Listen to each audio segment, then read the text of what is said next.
Listen closely. I'm about to tell you something they whispered in the courts of Renaissance Florence. Something Machiavelli himself scrawled in the margins of letters he never sent.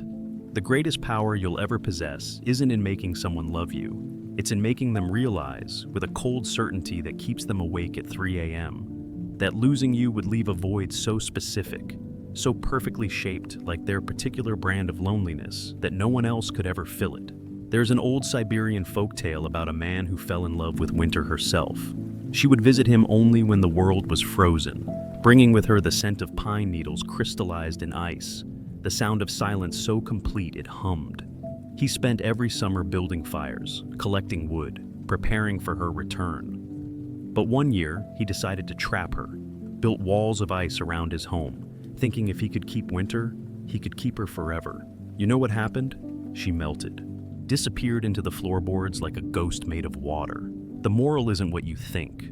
The moral is that she returned the next winter, but this time she brought blizzards that buried his house completely.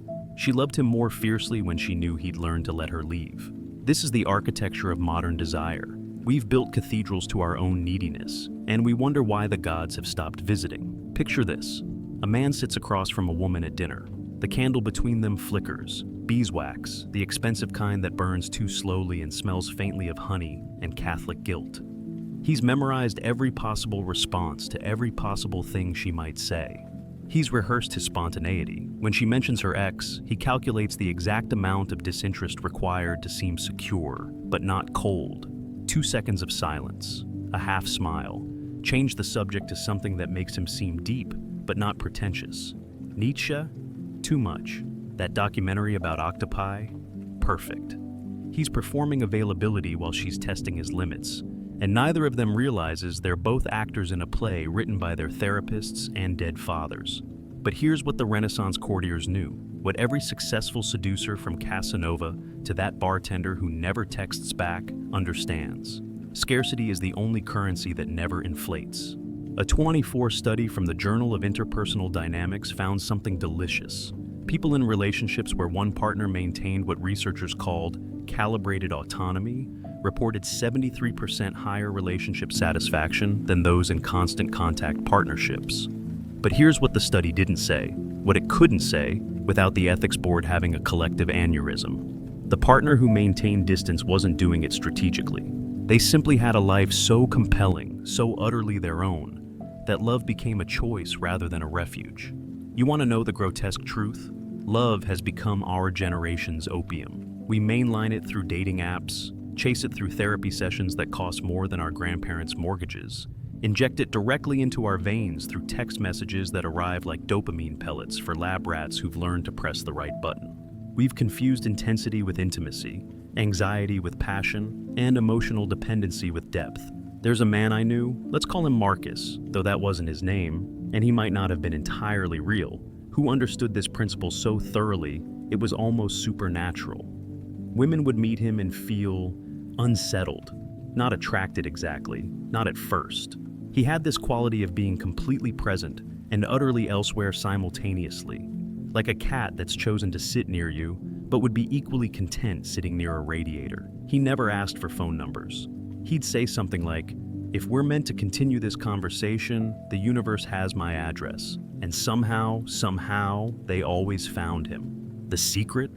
Marcus had spent 3 years in solitude after his divorce, not healing, not growing, not doing any of that self-help nonsense, but simply existing without apology. He'd learned to make perfect coffee for one. He'd discovered that Sunday mornings could be complete without anyone to share them with. He'd become so comfortable with his own shadows that other people's light felt like an option, not oxygen. And that's the first paradox, carved into the limestone of every failed relationship like graffiti in a cathedral. The moment you stop needing someone to complete you is the precise moment you become worth being with. Do you feel it? That discomfort in your chest? That's your ego realizing it's been feeding on the wrong food. Here's my question for you, and I want you to sit with it like you'd sit with a loaded gun on your coffee table. When was the last time you chose someone from abundance rather than hunger?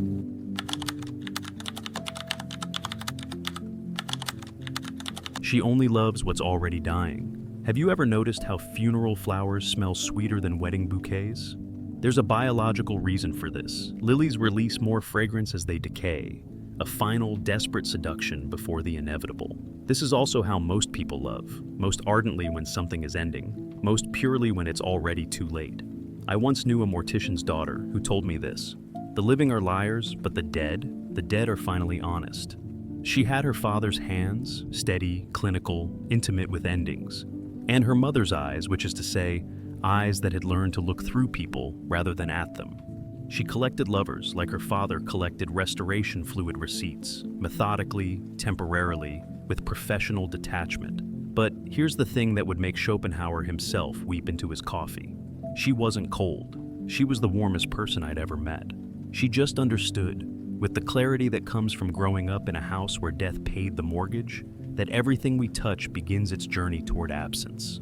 This is the second truth, the one they won't teach you in couples therapy or sell you in a self-help book with a sunset on the cover. We are attracted to what abandons us because abandonment is the only promise that life actually keeps. Consider the phenomenon of relationship decay theory, a term coined in a 25 behavioral psychology paper that no one wanted to publish because it made the peer reviewers uncomfortable. The researchers found that passion doesn't fade due to familiarity, as we've always believed. No, it fades because humans are biologically programmed to pursue what retreats. Our ancestors who chased fleeing prey survived. Those who were content with what stayed put starved.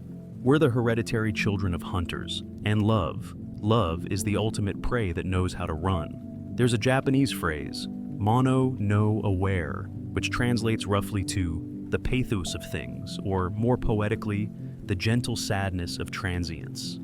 The Japanese don't just acknowledge impermanence, they make it into an art form. Cherry blossoms are beautiful precisely because they fall. The tea ceremony is profound because the exact configuration of guests, mood, weather, and moment will never occur again. They understand what we in the West desperately try to forget, that loving something is inseparable from losing it.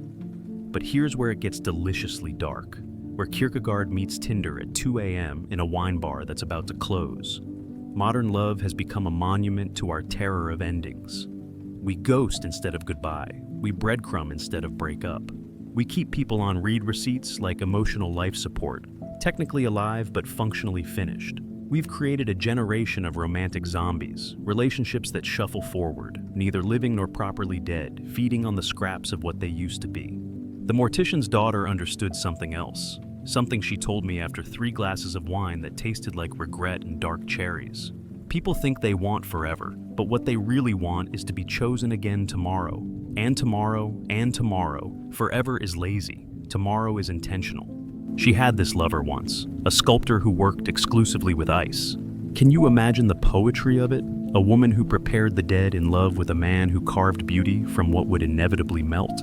He'd work through the night, knowing that by morning his art would be puddles.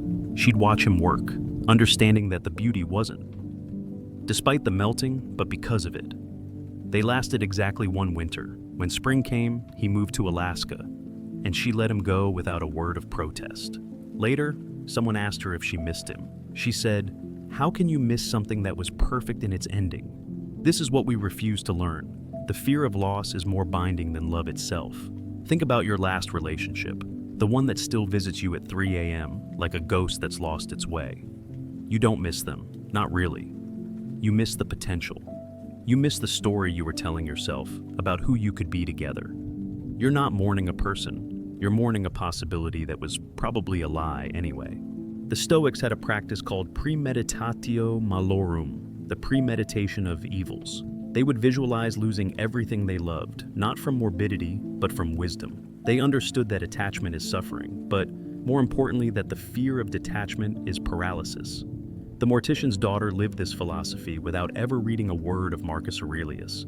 She loved like someone who had already attended the funeral, which meant she could actually show up for the wedding. A 23 neurological study found that the same part of the brain that processes physical pain also processes romantic rejection. But here's what they discovered accidentally and tried not to emphasize. Subjects who had experienced multiple rejections showed decreased activity in this region over time. Not numbness, adaptation. The brain literally learns to love better by loving and losing repeatedly. We become connoisseurs of goodbye, sommeliers of sorrow. And isn't that its own twisted form of expertise? So, here's my question for you, whispered like a secret at a seance. Are you brave enough to love something knowing that its ending is already written in its beginning? Or will you spend your life clutching corpses, pretending they're still breathing?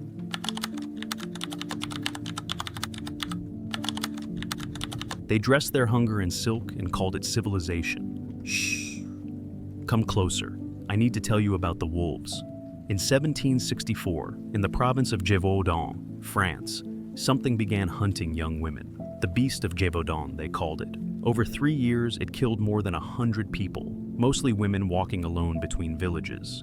The king sent his best hunters. The church sent prayers. The philosophers sent theories. But the killings continued.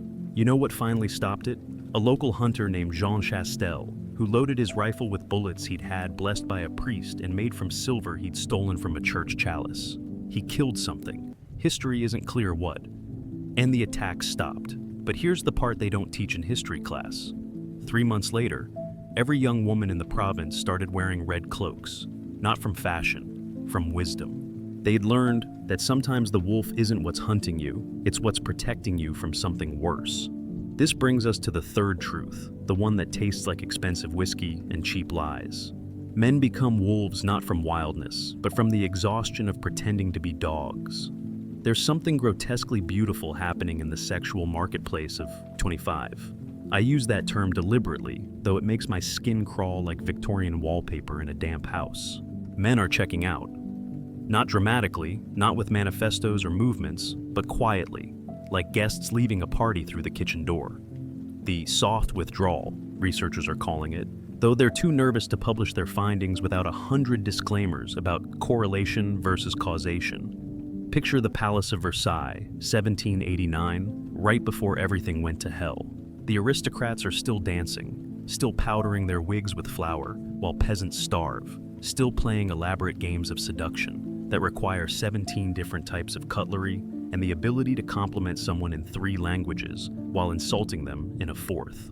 Now picture a dating app. Same energy, different wigs. We've created a court of love where everyone's performing for an audience that's already swiped left in their minds. But the wolves, oh, the wolves are learning something magnificent in their exile. I met one last month.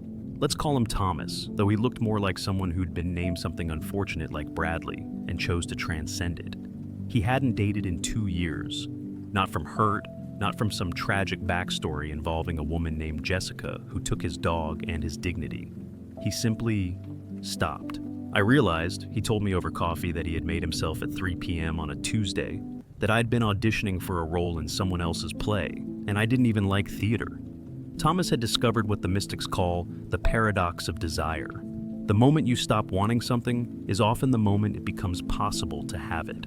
He'd replaced dating apps with philosophy books, gym selfies with sunrise hikes taken alone, the endless performance of availability with the radical act of presence. Women started noticing him precisely because he'd stopped trying to be noticed.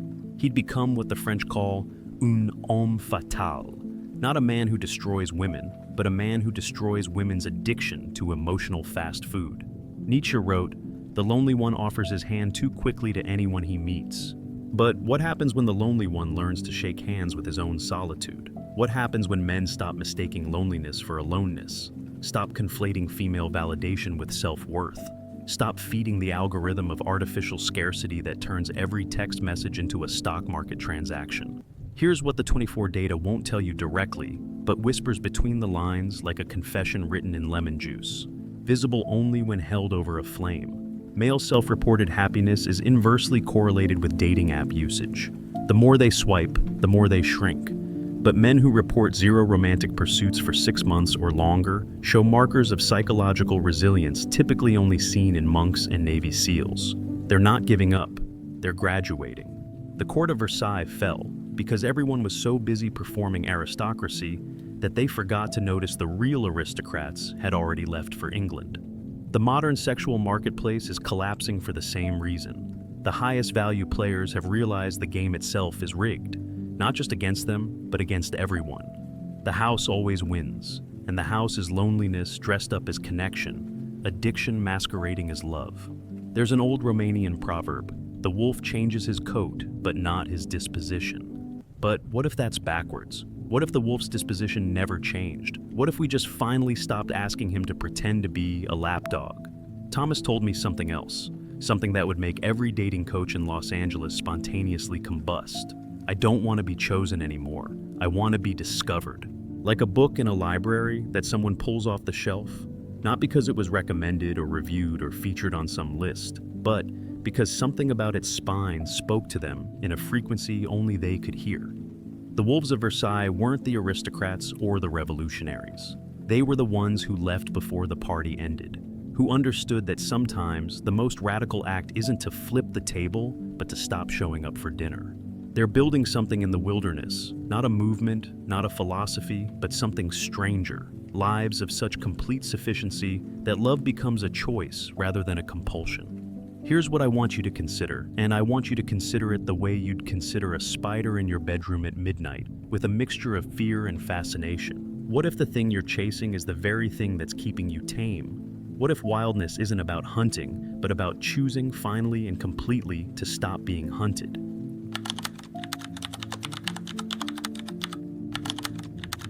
Where we display everything we nearly became. There's a museum in Tokyo that doesn't exist, though several people swear they've been there. The Museum of Lost Love, they call it, or rather, Shilian Bo Wu Guan, which translates more accurately to the Museum of Love's Failure. Visitors describe rooms filled with objects left behind by ended relationships. A coffee mug with lipstick stains that will never be washed off. A set of keys to an apartment that's been demolished. A wedding dress worn exactly 0 times. The museum's most disturbing feature? A room of mirrors where your reflection ages in real time, showing you who you would have become with each person you didn't choose. I've never been there because it doesn't exist, but I've been there every night at 3 a.m. for the past 15 years. Here's the fourth truth.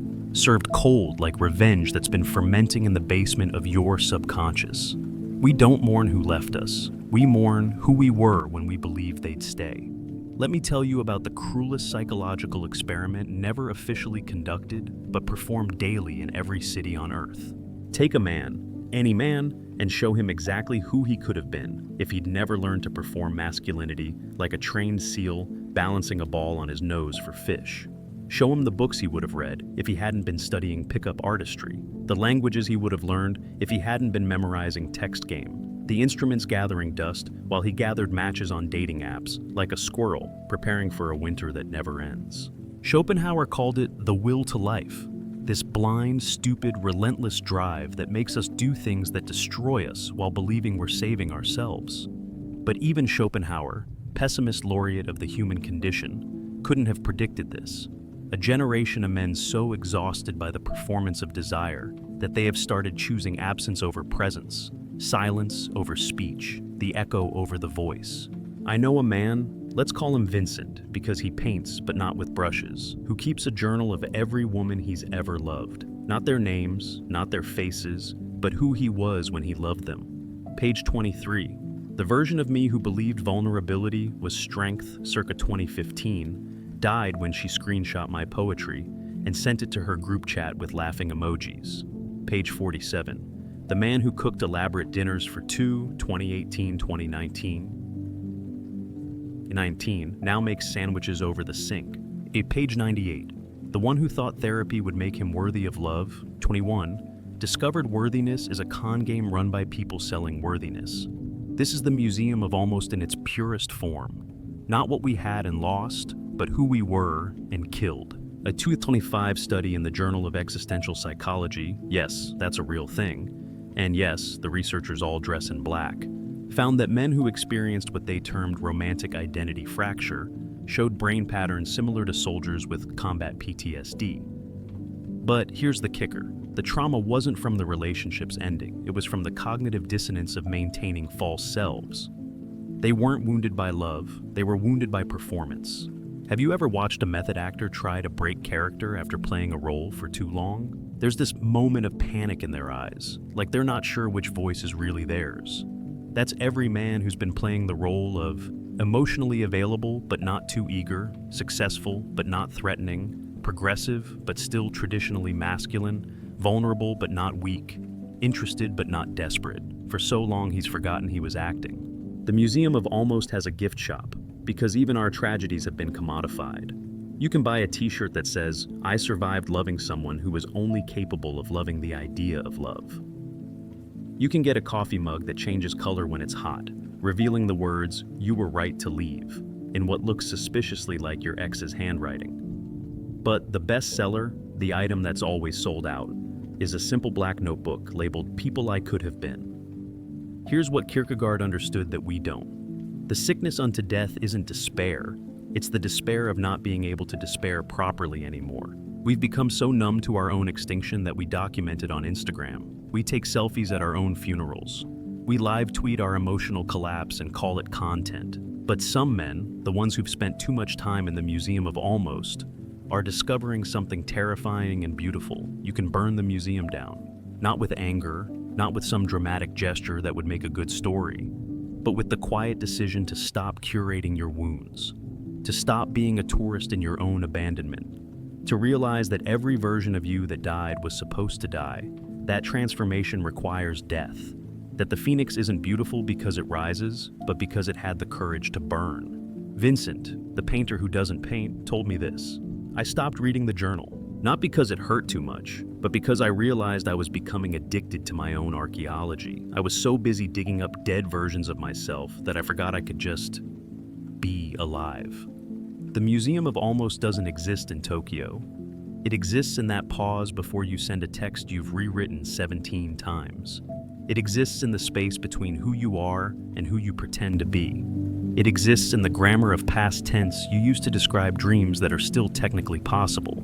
So here's my challenge, carved into your conscience like initials in a tree that's about to be cut down. Can you love who you are new, without the museum, without the story, without the evidence of all your spectacular failures at being someone else?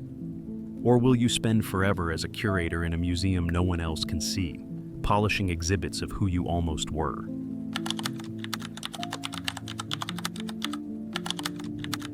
Where silence preaches louder than any sermon. In 1882, Nietzsche declared God dead, but he forgot to mention what we'd worship instead. The notification sound of a message that never comes. The blue checkmark of red receipts like stigmata on our phone screens. The holy communion of matching on-apps where everyone swipes right on everyone except themselves. We've built 10,000 churches to loneliness and called them connections. We've written liturgies and text messages that take 40 minutes to compose and 3 seconds to regret. We genuflect before profiles, confess to strangers on Reddit, and seek absolution in the arms of people who can't even absolve themselves. But I know a chapel where no one worships anymore. It sits on a hill in southern Spain, abandoned since 1936 when the war came, and the priests discovered they believed in survival more than salvation. The locals say if you sit there at dusk, when the light dies behind the olive groves and the world holds its breath between day and night, you can hear something that sounds like singing. It's not ghosts. It's the wind through broken windows, creating harmonies that human voices never could. The chapel sings better empty than it ever did full. This is the final truth, the one that tastes like communion wine that's turned to vinegar. The highest form of love is the one you practice on yourself in absolute solitude, without witnesses, without hope of reciprocation, without even the comfort of your own approval. Let me tell you about the Hermit of Prague. Not the one from the 14th century you might find in history books, but the one living right now in a studio apartment with a view of a brick wall and a spider plant named Fernando.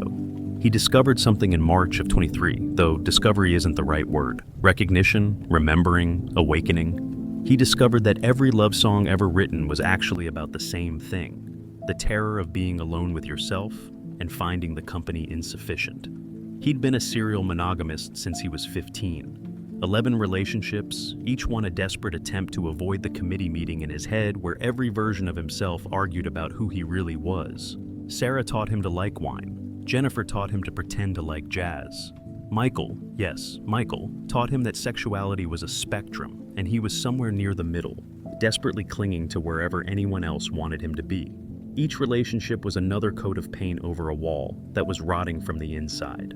Then came the plague years, not COVID, but the plague of infinite options that followed. Dating apps became like Amazon for humans. Why settle for the person in front of you when 17 more were a swipe away? Why work through conflict when you could just unmatch and pretend they never existed? Why learn to love someone's flaws when the algorithm promised that somewhere out there was someone flawless, or at least better at hiding it? The hermit deleted everything. Not dramatically, no farewell post, no announcement, no ritual burning of old love letters in a metal trash can while listening to Leonard Cohen. He just stopped. And in that stopping, in that divine cessation of effort, something extraordinary happened. He met himself for the first time. A 2024 neuroscience study from the University of Copenhagen found that extended solitude, real solitude, not loneliness, not isolation, but chosen aloneness, activated the same neural pathways as deep meditation and psychedelic experiences. The brain, starved of external validation, starts producing its own. You become your own source. You close the loop. You achieve what the mystics call Ouroboros consciousness, the snake eating its own tail, completely self-sufficient, needing nothing, wanting nothing, complete in your own circulation. But here's what the study didn't capture, what no study ever could. The absolute terror of that first night when you realize no one is coming to save you. Not from sadness, not from boredom, not from the 3 a.m. thoughts that sound like accusations written by everyone who ever left you. The hermit described it like withdrawal from a drug that everyone else was still taking, watching the world stumble around high on connection while he learned to walk sober. 6 months in, something broke. Not him, the need. The desperate, gnawing, existential need for someone else to confirm he existed. He started going to restaurants alone, not as a statement, but as a fact. He took both sides in conversations with himself and found them equally valid. He learned to cook elaborate meals for one, without calling it sad. He discovered that masturbation could be an act of self-love rather than self-comfort, that you could hold your own hand during scary movies, that the voice in your head could become better company than most people once you stopped trying to silence it. The Gospel of the Empty Chapel isn't about giving up on love. It's about understanding that all love, every poem, every song, every desperate 2 a.m. text, is practice for the only relationship that lasts from birth to death, the one with yourself. Everyone else is a visitor. You're the only permanent resident of your own existence. The Hermit of Prague met someone eventually. Of course he did. That's how these stories always end in movies. But here's the twist that Hollywood would never film. He didn't need her. He chose her every day. Not from emptiness, but from fullness. Not from hunger, but from abundance. Their relationship was like that empty chapel in Spain. It sang better with space in it, with room for wind and silence and the echoes of their own separate solitudes. Kierkegaard wrote that the highest form of love is to need nothing from the beloved, but even he didn't go far enough. The highest form of love is to need nothing from yourself, to exist without justification, without purpose, without even the comfort of your own meaning-making. To be like that chapel, empty, broken, singing songs that no one wrote for an audience that doesn't exist, beautiful because it doesn't need to be. So here's my final question, and I want you to answer it not to me, but to the person you become at 3 a.m. when all your masks are in the laundry. Will you have the courage to love yourself without conditions, without improvements, without hope that tomorrow you will be better? To love yourself exactly as you are, in this moment, without the story of who you were or who you might become? Will you dare to worship in the empty chapel of your own solitude and find it holy? Because if you can't, if you need someone else to make you real, to validate your existence, to confirm you're worthy of taking up space, then you're not looking for love. You're looking for a mirror, and mirrors, my friend, only show you what you already are, desperate for something to reflect. The Machiavellian secret was never about making someone fear losing you. It was about losing your fear of losing yourself. It was about becoming so complete in your own incompleteness that presence becomes a gift, not a need. It was about discovering that the empty chapel sings the truest songs,